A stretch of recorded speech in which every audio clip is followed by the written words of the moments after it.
Au-delà du personnage, découvrir la personne, les gens qui ont marqué et qui marquent la société. Leurs idées, leurs Alors, le problème. Vous savez, la Belgique avait minimisé le Rwanda-Urundi. Dès qu'ils ont trouvé du cuivre Katanga, ils ont délaissé le Rwanda-Urundi. Ils ont dit, nous laissons le Rwanda-Urundi, nous laissons au profit de l'Église catholique. Nous partons là-bas. Ça ne vous intéresse pas. Les Tulés vont s'occuper de tout. Ils vont régler le conflit des chefs, le conflit des sous-chefs. Nous allons nous occuper du cuivre. Mais il y a en Belgique, par coïncidence, une guerre interne d'abord.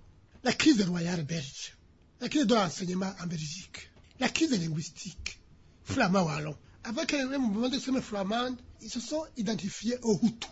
La libération des Flamands équivaut à la libération des Hutus.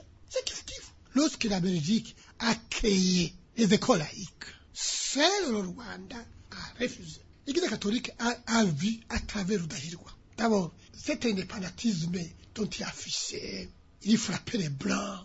Il est devenu arrogant envers les Blancs. Il frappait même physiquement. Or, l'Église catholique et la Belgique avaient fait un mariage. Qui était mari, qui était femme, ne me dites pas ça. En tout cas, ils avaient fait un mariage.